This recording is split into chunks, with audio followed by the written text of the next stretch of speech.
ကွယ်ဝိတာမိတ်တော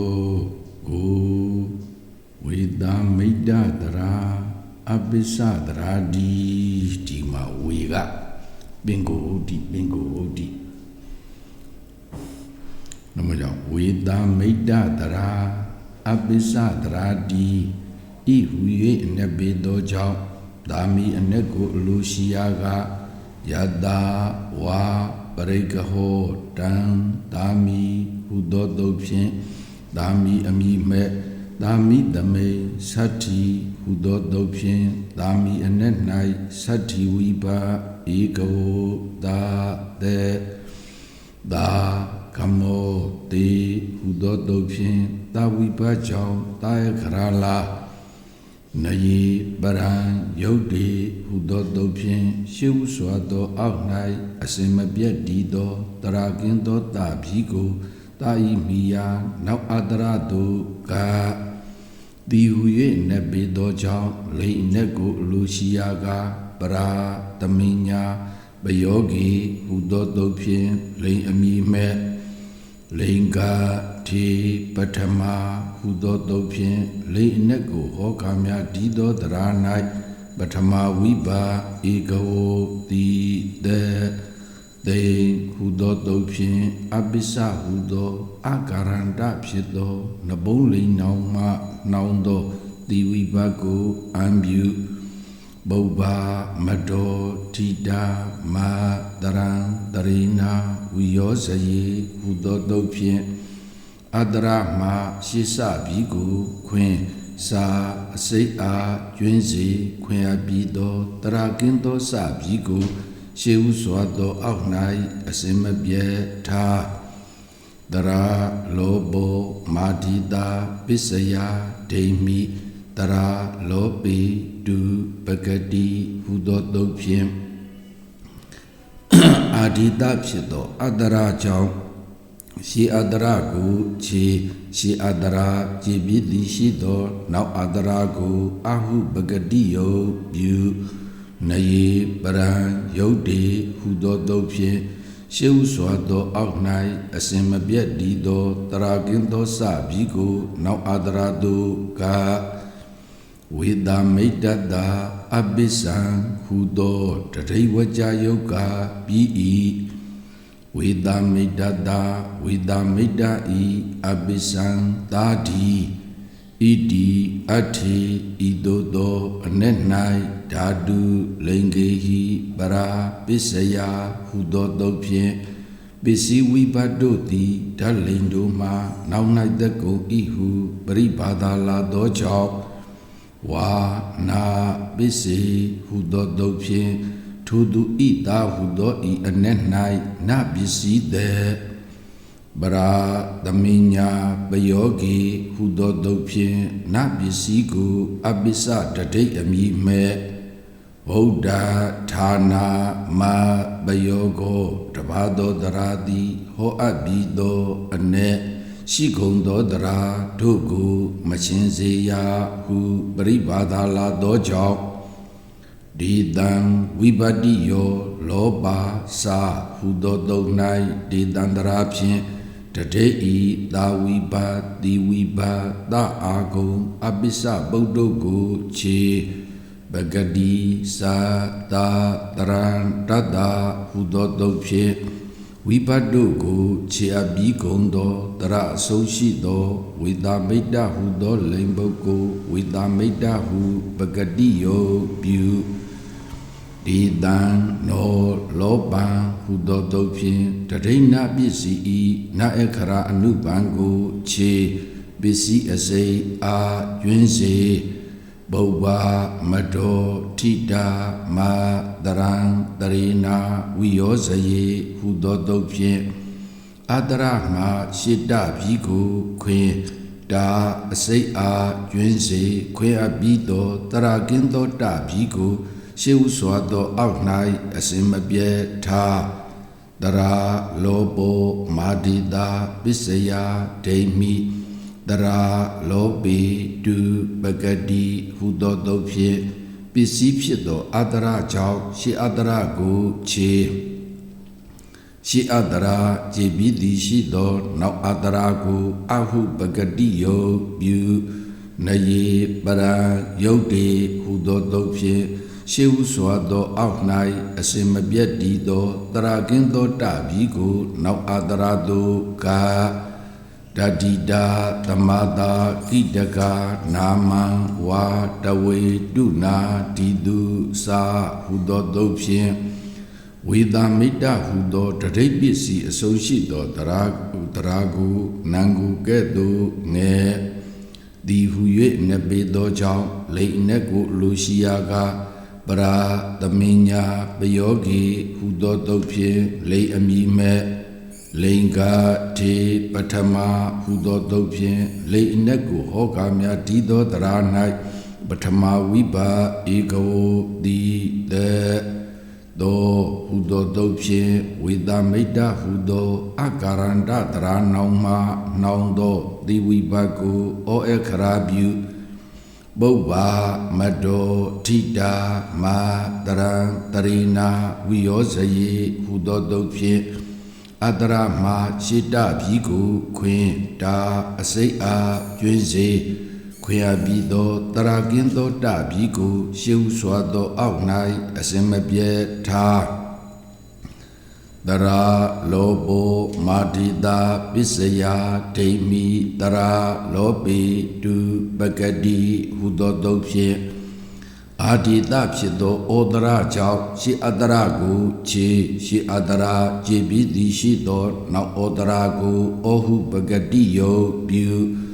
နယေပရံယုတ်တေဟုသောတုတ်ဖြင့်ရှေးဥစွာသောအောက်၌အစင်မပြတ်တည်သောတရာကင်းသောတပြီကိုနောက်ဩဒရာသို့ကာ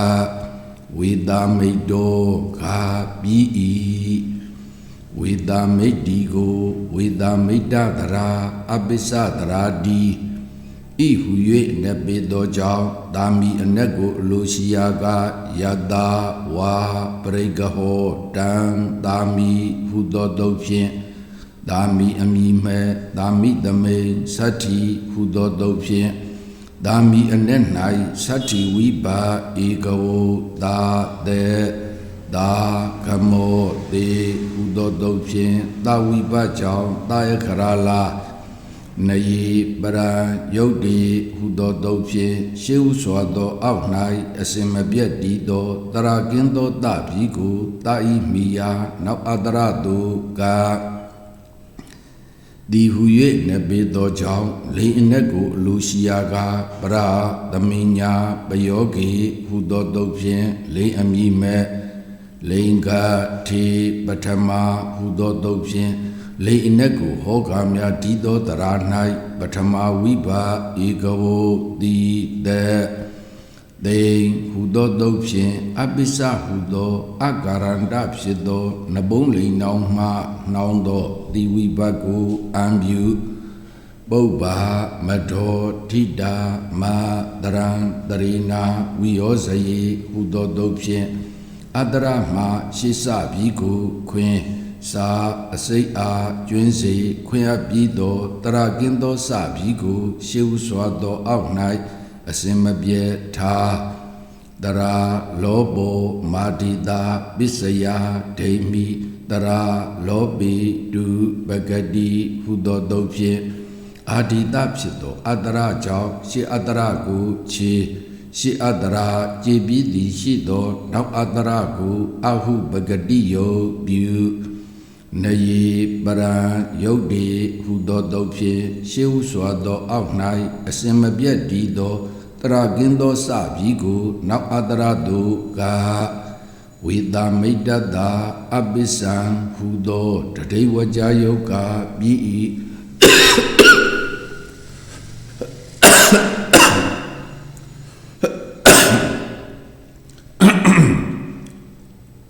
ဝေဒမိတ်တတာဝေဒမိတ်တဤ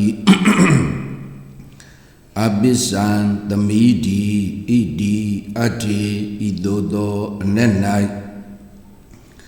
ဓာတုလိင်္ဂေဟိပရာပစ္စယဟုသောတုတ်ဖြင့်ပစ္စည်းဝိဘတ်တို့သည်ဓာလိန်တို့မှနောက်၌သက်ကုန်ဤဟုပရိဘာသာလာသောကြောင့် ဝါနာပစ္စေဟုသောတုတ်ဖြင့်ထိုသူဤသမီးဟုသောဤအနက်၌နပစ္စည်းတဲ့ပရာသမင်ညာပယောဂေဟုသောတုတ်ဖြင့်နပစ္စည်းကိုအပစ္စတထိတ်အမိမဲ့ဝုဒ္ဓဌာနာမပယောကောတပါသောတရာတိဟောအပ်ပြီးသောအ내ရှိကုန်သောတရာတို့ကိုမရှင်စေရဟုပရိပါဒလာသောကြောင့်ဒေတံဝိပတ္တိယောလောပါစာဟုသောတုတ်၌ဒေတံတရာဖြင့်တဒိဋ္ဌိတာဝိပါတိဝိပါတအာကုအပစ္စပုဒ္ဒုကိုခြေပဂတိသာတာတရံတတဟုသောတုတ်ဖြင့်ဝိပတ်တို့ကိုခြေအပြီးကုန်သောတရအဆုံးရှိသောဝေဒမိတ်တဟုသောလိမ်ပုတ်ကိုဝေဒမိတ်တဟုပဂတိယုတ်ပြုဒေတံနောလောဘံဟုသောတုတ်ဖြင့်တရိဏပစ္စည်းဤနာယခရာအနုပံကိုခြေပစ္စည်းအစေအာကျွင်းစေပုဗ္ဗမတောထိတာမတရံတရိနာဝိယောဇယေဟုသောတုတ်ဖြင့်အတရမှာရှိတပြီးကိုခွင်တာအစိတ်အားကျွင်းစေခွင်အပ်ပြီးသောတရာကင်းသောတပြီးကိုရှေးဥစွာသောအောက်၌အစင်မပြေထားတရာလောဘောမာတိတာပစ္စယဒေမီတရာလောဘီဒုပဂတိဟုသောတုတ်ဖြင့်ပစ္စည်းဖြစ်သောအတ္တရကြောင့်ရှေးအတ္တရကိုခြေရှေးအတ္တရခြေပြီးသည်ရှိသောနောက်အတ္တရကိုအဟုပဂတိယုပြုနဝနိကာနေယနာတူဟိဟုသောတုတ်ဖြင့်အဋ္ဌိလိမ်၌ဖြစ်သောဝေဒမိတ်တဟုသောနပစ္စည်းအဆုံးရှိသောတရာနောင်ဤပစ္စည်းတဲ့တရာလောဘောမာတိတာပစ္စယဒိမီတရာလောဘီဒုပဂတိဟုသောတုတ်ဖြင့်ပစ္စည်းဖြစ်သောဤတရာကြောင့်ရှေးအတ္တရကိုခြေရှေးအတ္တရခြေပြီးသည်ရှိသောနောက်ဤတရာကိုဤဟုပဂတိယောပြုနယေပရံယုတ်တိဟုသောတုတ်ဖြင့်ရှေးဟုစွာသောအောက်၌အစင်မပြတ်တည်သောတရာကင်းသောတပြီးကိုနောက်ဤတရာသို့ကာတတိတာသမာတာကိတကနာမံဝါတဝေတုနာဒီတုစာဟုသောတုတ်၌စတရာဖြင့်ဝေဒမိတ်ဒီဟုသောအဋ္ဌိလိဤပစ္စည်းအဆုံးရှိသောတရာကိုနံကိုကဲ့သို့ငဲဒီဟု၍နဘေသောကြောင့်လေအနက်ကိုအလိုရှိရာကပရာသမင်ညာပယောဂေဟုသောတုတ်ဖြင့်လေအမည်မဲ့လိင်္ဂထေပထမဟုသောတုတ်ဖြင့်လေအနက်ကိုဟောကားများဒီသောတရာ၌ပထမဝိပါဧကဝတိတေဒေတာတောလောဘံဂာတိဘီဟုသောတုတ်ဖြင့်သေသောတရားစာတခါတော်ခတ်တိဝါခတ်တိစာအစရှိကုန်သောတုတ်တို့ဖြင့်ညွန်ပြအပ်ပြီးကုန်သောလိန်တို့မှကျွင်းသောဝေဒမိတ်ဒီဟုသောလိန်နောင်မှနှောင်းသောခအမည်မရှိသောလိန်ကထတိဝိဘတ်ကိုခြေဝေဒမိတ်ဒီကပြီးဤဥဇာရဟဲ့ဥဇာရဥဇာရ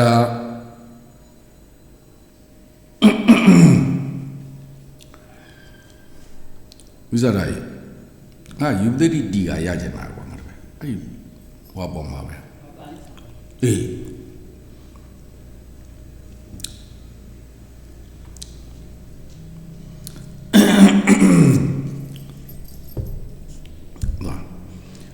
ဝေဒ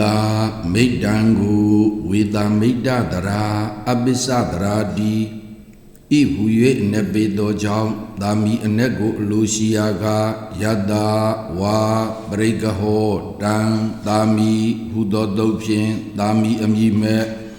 သာမီသမိန်သတ္တိဟုသောတုတ်ဖြင့်သာမီအ내၌သတ္တိဝိပါဧကဝသာတေသာကမောတိဟုသောတုတ်ဖြင့်သာဝိပါကြောင့်သာယခရာလာနေယပရံယုတ်တိဟုသောတုတ်ဖြင့်ရှေးဥစွာသောအောက်၌အစင်မပြတ်တည်သော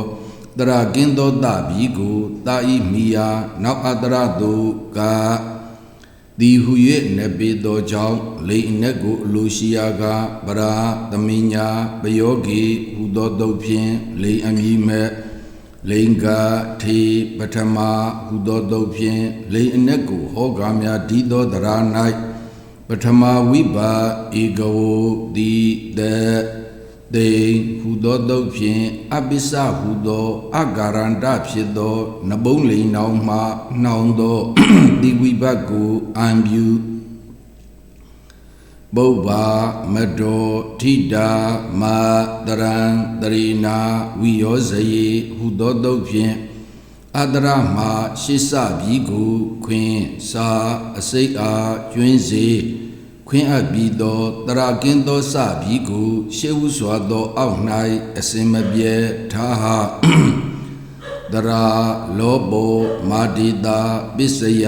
ဒိမိတရာလောပေတုပဂတိဟုသောတုတ်ဖြင့်အာဒီတဖြစ်သောအတရကြောင့်ရှေးအတရကိုခြေရှေးအတရကြည်ပြီးသည်ရှိသောနောက်အတရကိုအဟုပဂတိယုပြုနေယပရံယုတ်တိဟုသောတုတ်ဖြင့်ရှေးဥစွာသောအောက်၌အစင်မပြတ်တည်သောတရကင်းသောစပြီကိုနောက်အတရတုကဝေတာမိတ္တတာအပိစံဟုသောတတိဝကြယုတ်ကပြီး၏ဝေတာမိတ္တတာဝေတာမိတ္တဤအပိစံအမျိုးဒီဣတိအထေပိတောသောအ내၌ဓာတုလိင်္ဂေဟိပရာပစ္စယဟုသောတုတ်ဖြင့်ပစ္စည်းဝိပါတို့သည်ဓာလိန်တို့မှနောက်၌တက်ကိုဤဟုပရိပါဒလာသောကြောင့်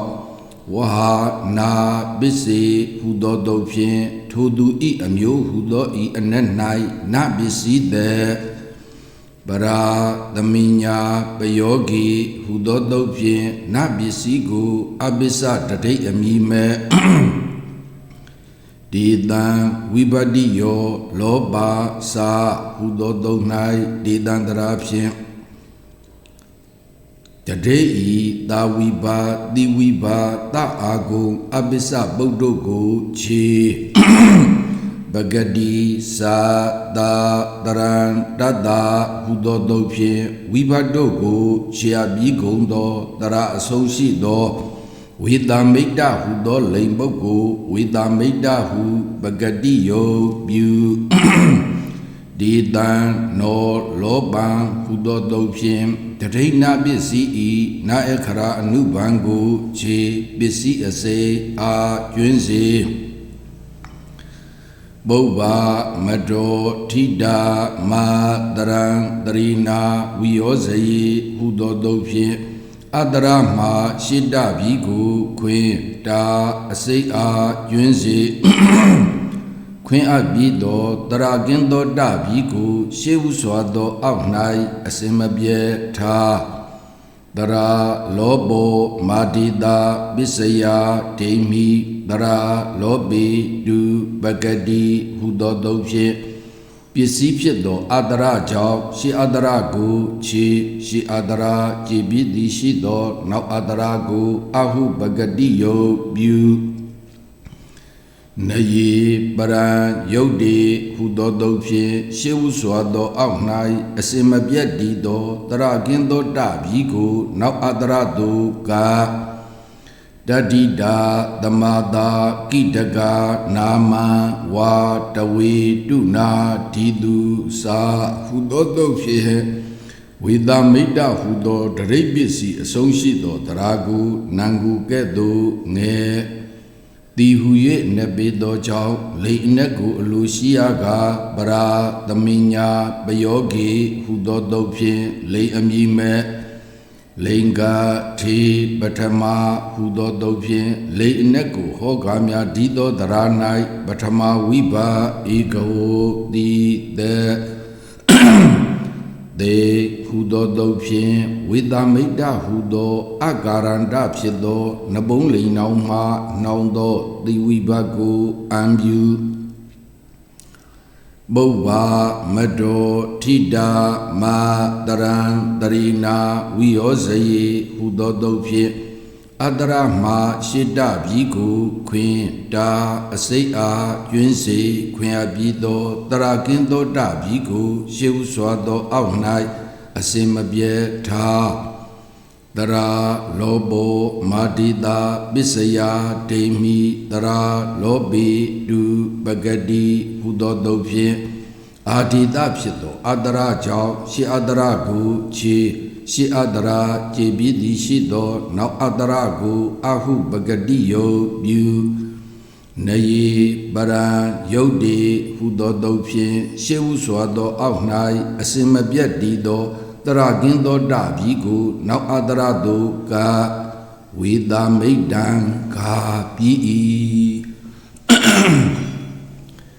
ပြီးရောဗျာတို့ရုပ်အလုံးဘုန်းကြီးကဒီမှာငါတပည့်တို့ကိုဝါနာပစ္စည်းကိုဘုန်းကြီးနားလဲအောင်ကြည်နေလို့စောစောပိုင်းတုန်းကနားလဲအောင်ပြောရမယ့်အရာလေးတစ်ခုခြံထားခဲ့ခုနားလဲအောင်ကြည့်ပြီးလို့အဲ့ဒါလေးပြန်ပြောမယ်ဘဲကစကားတော့လို့ဆိုရင်ယူပသိတိဒီကာကစကားယူပသိတိဒီကာကိုဘုန်းကြီးနားလဲအောင်ကြည်နေတာ ਨੇ မပြောပဲခြံထားခဲ့တာယူပသိတိဒီကာစကားလေးငါတပည့်တို့ရေးထားတယ်ဝါနာပစ္စည်းတိဝါနာပစ္စည်းတိဣထာဝါနာပစ္စည်းတိဣထာနာတိပုဗ္ဗတရာလောဘတော်လို့စာမှုမှာရှိနေတယ်ဘုန်းကြီးတော့အဲ့ဒီစာမှုဟာနောက်ကူးတဲ့လူတွေအော်လီတလုံးကြနေရတယ်လို့အောက်မိတယ်ကွယ်နှမို့ကြောင့်ဘုန်းကြီးကတော့အဲ့ဒီအော်လီထည့်ကြည့်ခြင်းတယ်ပုဗ္ဗာဩတရာလောဘတော်လို့ရေးခြင်းပုဗ္ဗာဩတရာလောဘတော်ဟုတ်တော်ရမ်းဆုံးမယ်ဝါနာပစ္စည်းတိဣထာနာတိပုဗ္ဗာဩတရာလောဘတော်ဟုတ်တော်အာဝိဘတိကအာဝိဘတိကနေတိတောအာဝိဘတိကနေတိတောဝါအာဝိဘတိကနေတိတောဝါပစ္စယတရူပါပစ္စယတရူပါတန္တိဟထောပစ္စယတရူပါတန္တိဟထောပြန်ပြောမယ်ဝါနာပစ္စည်းတိဣထာနာတိပုဗ္ဗာအဲ့မှာဘုရားအောထက်ကြည်ခြင်းနဲ့မူရင်းမှာအောမပါဘူးအောပါမှာကောင်းမှာပုဗ္ဗာဩတရာလောဘတော်ဟုတ်တော်အာဝိဗတိကနေတိတောဝါအာဝ ဝိပတိကနေတိသောဝပစ္စယတရူပတန္တိဟထောပစ္စယတရူပတန္တိဟထော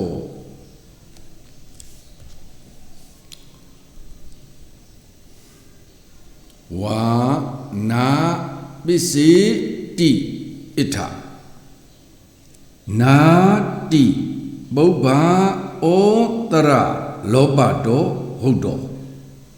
အာဝိပတိကနေတိသောဝါပစ္စယတရူပတန္တိဟထောဝါနာပစ္စေတိပစ္စေတိကိုပစ္စေဣတိဣထဝါနာပစ္စေကဝါနာပစ္စေဣတိကဟူသောဣထကဤတုံ၌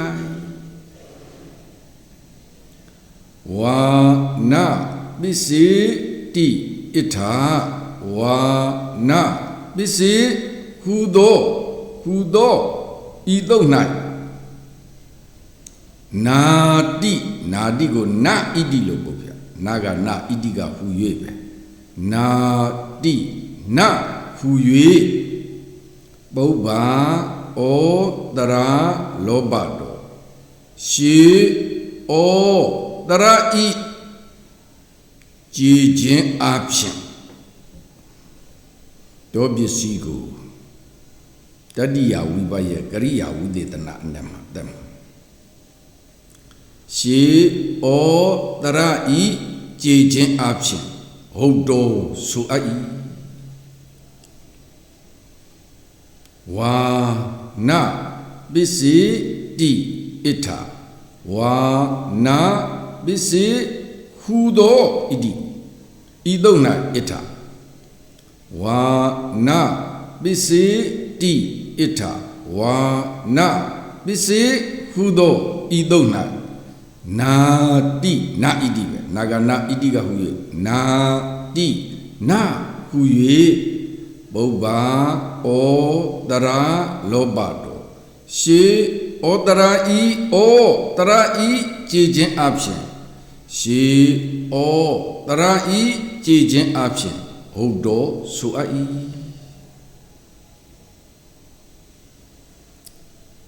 ဝါအရိယစာဝါတဏီတော်ကဝါတဏီတော်ကအဝိပတိကနေတိသောအာဝိပတိကနေတိသောဝိပတိကဝိဘအမရှိသောအဖြစ်ဝိပတိကဝိဘအမရှိသောအဖြစ်နေတိသောနေတိသောကရဏတာရဏညွန်ပြကြောင်းတရာတိနေတိသောညွန်ပြကြောင်းတရာတိဝါတဏီတော်ကအာဝိပတိကနေတိသောဝိဘမရှိသောအဖြစ်ညွန်ပြကြောင်းတရာတိပစ္စယတရူပတန္တိဟထောပစ္စယတရူပအတန္တိဟအထောပစ္စယတရူပတန္တိဟထောပစ္စယတရူပအတန္တိဟအထောပစ္စယပစ္စည်းဤ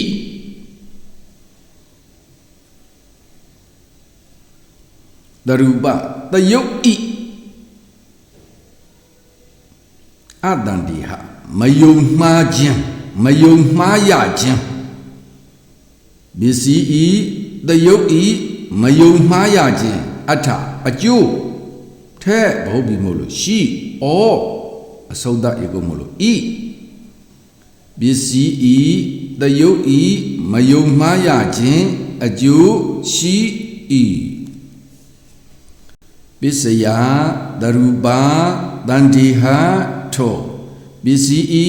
တယုတ်ဤမယုံမှားရခြင်းအကျိုးရှိ၏ပြန်ပြမယ်ဝါတဏီတော်ကအာဝိပတိကနေတိသော ဝိဘာမရှိသောအဖြစ်ညွှန်ပြကြောင်းဖြစ်သောတရာဒီ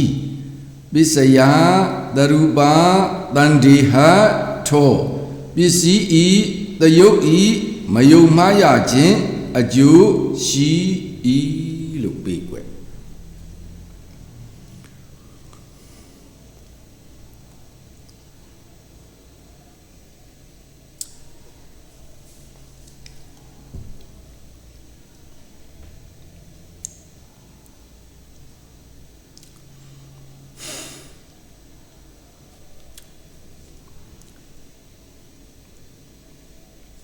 ပထမနည်း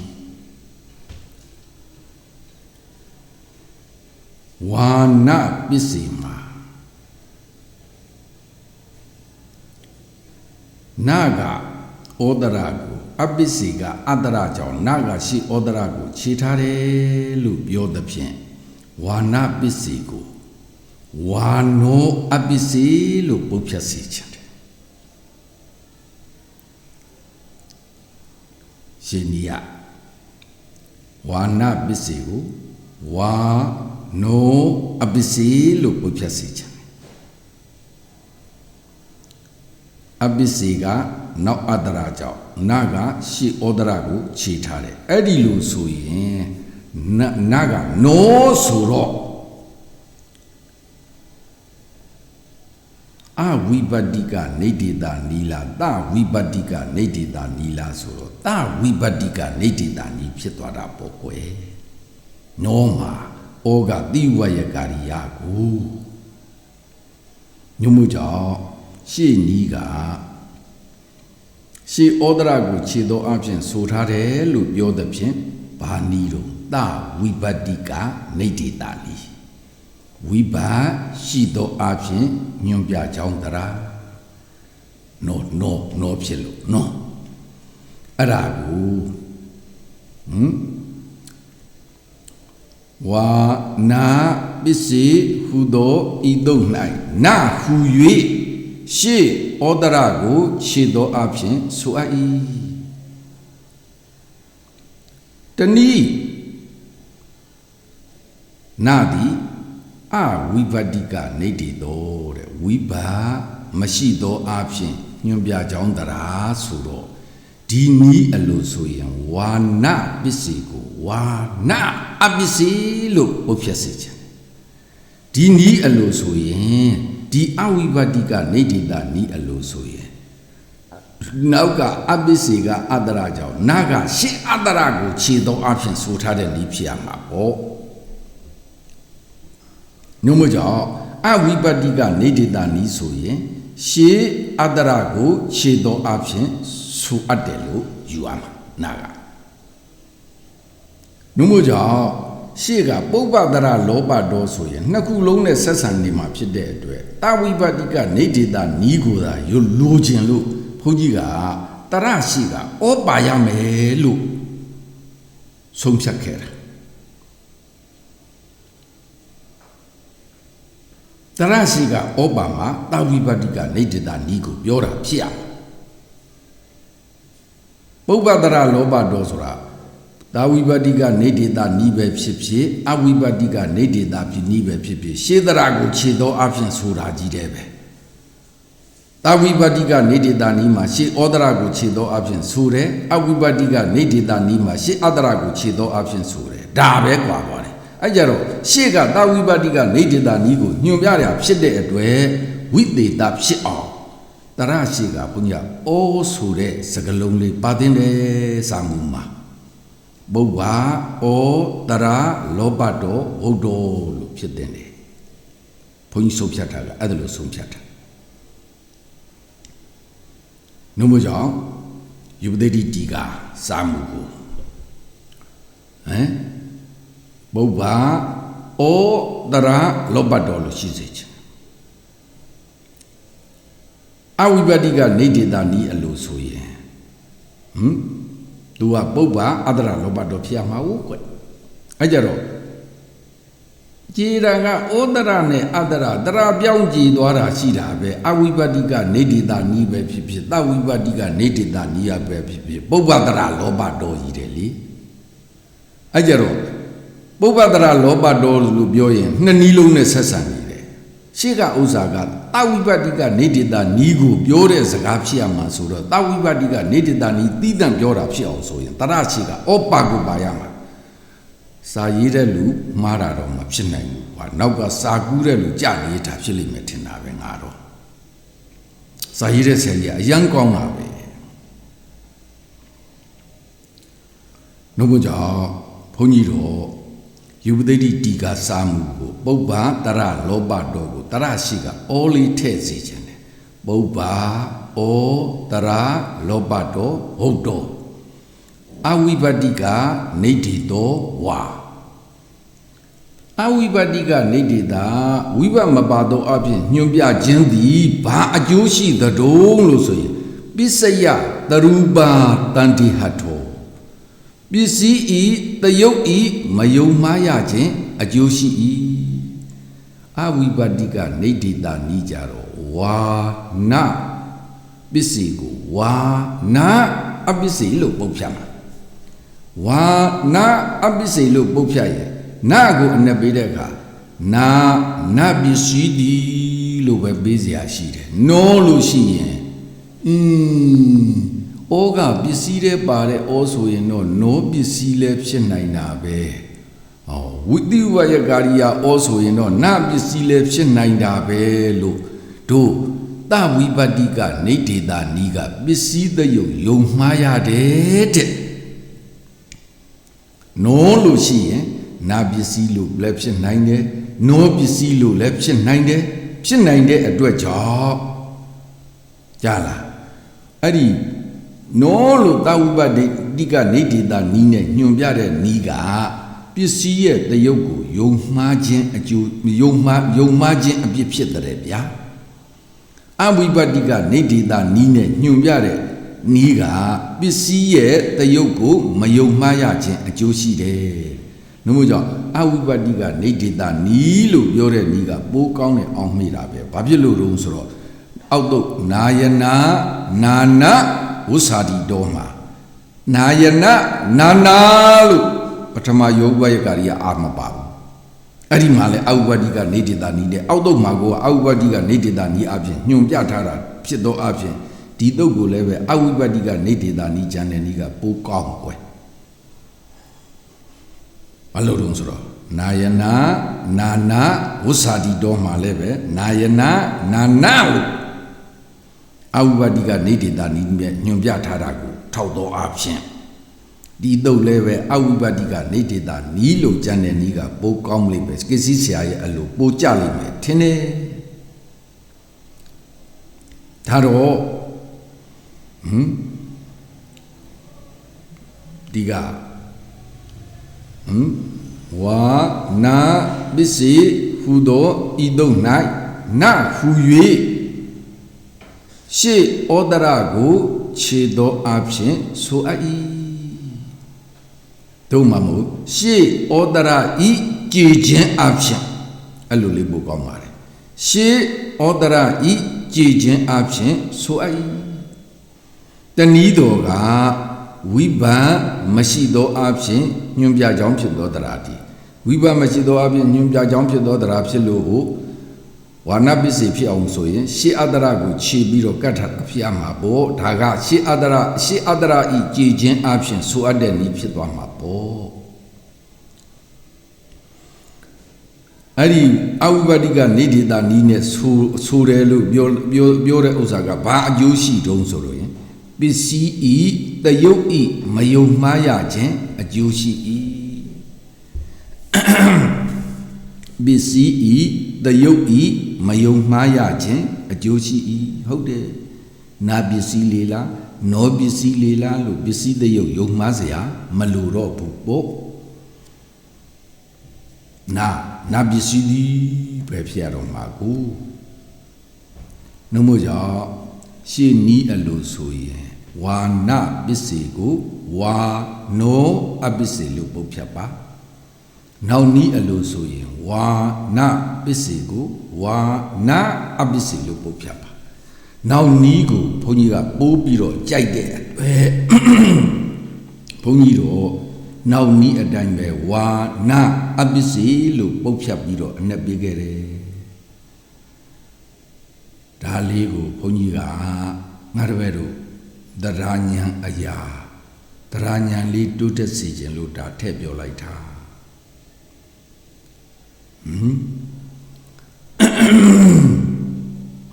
တို့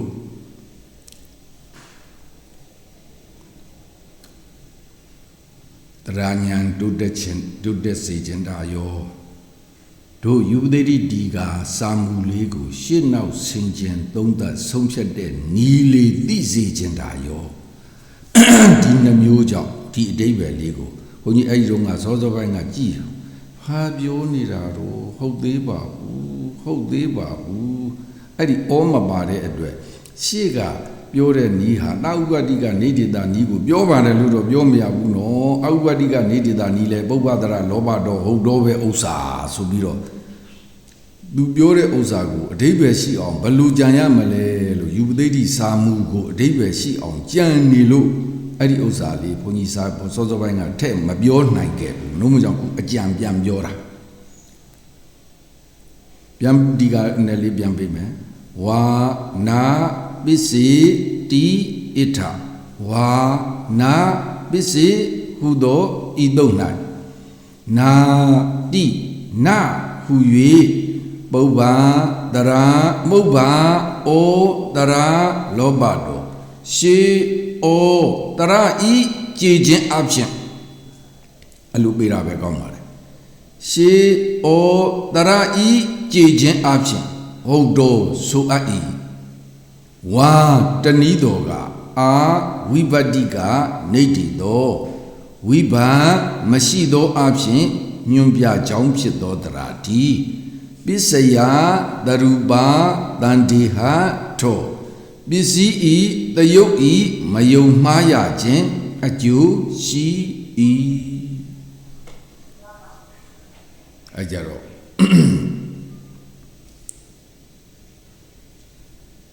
အောက်ဆက်ပြောတာတွေကောင်းတော့ကောင်းနေကွယ်များမှန်ကြောက်လို့ဘုန်းကြီးပြောတော့ပါဘူးအောက်မှာယူသေတိတီကကြီးဆက်ပြောတဲ့စကားတွေကောင်းတော်လေးကောင်းဒါပေမဲ့များသွားမယ်လေကွယ်ဘုန်းကြီးချတာကယူသေတိချတာမဟုတ်ပစ္စည်းချတာဖြစ်တော့ပစ္စည်းနဲ့ဆက်နွယ်တာလောက်တယ်အဓိကဆက်နွယ်တာလောက်တယ်ဘုန်းကြီးပြောရမှာလေအစဉ်စဉ်ဆက်နွယ်တာတွေပြောနေရင်ပြီးမှမဟုတ်အဓိကဘုန်းကြီးကရုပ်တွက်တတ်စေခြင်းတာရုပ်တွက်ဉာဏ်ရင့်တန်ခြင်းတိတာလျင်ပါဠိထက္ကရာတိကာမှာအနည်းဉာဏ်ရင့်တန်ခြင်းရဲ့အကြောင်းညုံမို့ကြောင့်ရုပ်တွက်ဉာဏ်ရင့်တန်ဖို့ဘုန်းကြီးအဓိကထားတာညုံမို့ကြောင့်ဘုန်းကြီးရုပ်တွေဂယုတစိုက်ကြိုးစားပြီးတွက်ပေးနေတာငါတပည့်တို့ဘုန်းကြီးရုပ်တွေတခုမှမကြော်ဗိမာန်ခံပြီးတော့ငါတပည့်တို့ကိုလည်းပဲအဲ့ဒီမကြော်စေခြင်းကြော်တဲ့အကျင့်တို့ပျောက်သွားစေခြင်းလို့ဘာဖြစ်လို့လို့ဆိုတော့ကြော်ရင်နဲ့တကယ်အနှစ်သာရပိုင်းကြီးကြော်မိတဲ့အခါကြီးအများကြီးဖြစ်သွားတာတို့ငယ်တုန်းကကြော်ပြီးစာလုပ်ခဲ့တော့အနှစ်သာရပိုင်းကြီးရာတွေကြော်မိတဲ့ဥစ္စာတွေအများကြီးဖြစ်သွားအဲ့ဒီမှာဒီစာကိုမကြော်အောင်ရှေ့နောက်ဆက်အောင်လုပ်တဲ့စနစ်လေးကဘုန်းကြီးမစိုးရင်တိုက်တဲ့ဆရာတော်ဘုရားကြီးဘုန်းကြီးဆရာတော်ဥဒိရိန္ဒာပြီးဝန်တာမစိုးရင်တိုက်တဲ့ဆရာတော်ဘုရားကြီးစီရောက်တဲ့အခါကျတော့အဲ့ဒီမစိုးရင်တိုက်တဲ့ဆရာတော်ဘုရားကြီးကသူ့တပည့်တွေကိုတရားချအဲ့ဒီတရားရုပ်တွေကိုတခုမှမကြော်ဘူးအကုန်လုံးတွက်ခိုင်းအဲ့ဒါလေးသွားတွေ့မှာအိုးအဲ့လူလေးလေကောင်းသားပဲကွယ်လို့သွားနှစ်သက်ရာကနေအဲ့ဒီစနစ်လေးလိုက်နာမိတာအဲ့ဒီစနစ်လေးလိုက်နာပြီးတော့ဩတို့ငယ်ကကြော်ခဲ့တဲ့ဥစ္စာတွေကတ တရားအတိညာအနှစ်သာရပိုင်းအရာတိုးပွားတဲ့နေရာတွေလည်းအများကြီးကြော်ခဲ့မိပါလားဆိုတဲ့အပြစ်သွားတွေ့အဲ့ကြတော့တရားအတိညာပိုင်းအရာတကယ်အနှစ်သာရပိုင်းကြီးကြော်မိတဲ့အခါကျတော့တရားအတိညာနေနှုတ်တရားအတိညာနေနှုတ်သွားရင်ပါဠိအထက်ကရာတီကာကိုကြည့်တဲ့အခါအ내အတိညာနေကလည်းအလိုလိုနှုတ်သွားတာပဲဘုန်းကြီးတို့တရားသင်နေဆိုတာကိုကပါဠိအထက်ကရာတီကာမှာအ내ဉာဏ်ရင့်တန်အောင်လို့အ내ဉာဏ်ရှင်းလင်းပြတ်သားစွာသိနိုင်အောင်လို့သင်ရတာနှုတ်ကြောင့်ဘုန်းကြီးဒီတရိပ်သင်တဲ့အခါဝသိထောဝသိထာဘုန်းနဲ့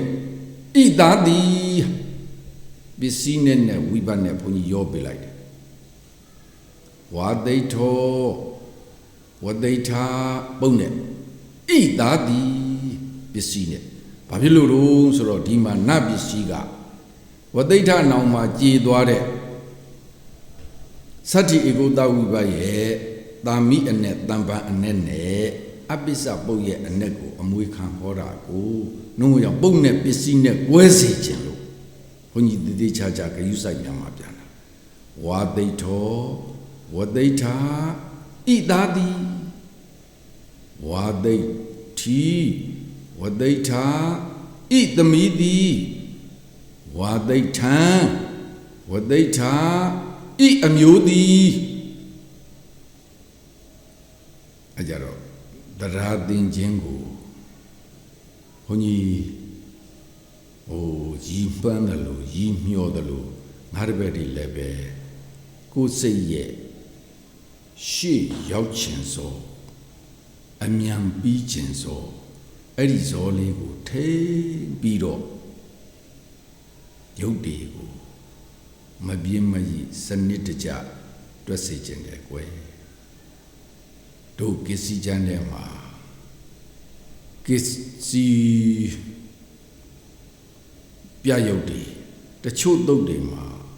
အလွန်မလိုအပ်ဖဲများတဲ့ရုပ်တွေမပါဘူးလားအနည်းအကျဉ်းပါပါတယ်အနည်းအကျဉ်းပါတာလောက်လေအပြစ်ထိုင်ပြောမနေနဲ့ကွယ်ကိုလှုပ်တဲ့လှုပ်ထိုက်တာကိုလှုပ်ရမယ်အလုပ်ကိုဂယုတစိုက်ကြိုးကြိုးစားစားလှုပ်နိုင်ကြဖို့ဘုန်းကြီးကတော့လှုပ်စေခြင်းတယ်နှုံးကြောင့်ရုပ်တွေကိုမပြင်းမရဂယုတစိုက်ဘုန်းကြီးမျောမှန်းတယ်လို့ကြိုးကြိုးစားစားတွက်ပေးကြစမ်းပါအဲ့ဒါလို့တွက်ပေးရင်တရားအတိညာဏ်ဒီရင့်ကျက်တိုးပွားလာပါလိမ့်မယ်တရားအတိညာဏ်ဒီရင့်ကျက်တိုးပွားလာရင်ပါဠိအထက်ကရာတီကာကိုကြည့်တဲ့အခါအ내ဉာဏ်ရင့်တန်လာပါလိမ့်မယ်အ내ဉာဏ်ရင့်တန်လာရင်ပါဠိအထက်ကရာတီကာတွေကိုကြည့်ပြီးတော့ပါဠိတော်ဆိုရင်မြတ်စွာဘုရားရဲ့အာဘော်တော်အထက်ကရာဆိုရင်အထက်ကရာဆရာရဲ့အာဘော်တော်တီကာဆိုရင်တီကာဆရာရဲ့အာဘော်တော်ဒီကိုတိကျပိုင်နိုင်ထိမိအောင်သိမြင်နိုင်ပါလိမ့်မယ်အဲ့ဒါလို့တိကျပိုင်နိုင်ထိမိအောင်သိမြင်နိုင်ဖို့အတွက်မပြင်းမရဂယုတစိုက်ကြိုးကြိုးစားစားရုပ်တွက်ကြစမ်းပါကွယ်ကဲဒီနေ့တို့ကြောင့်ဆို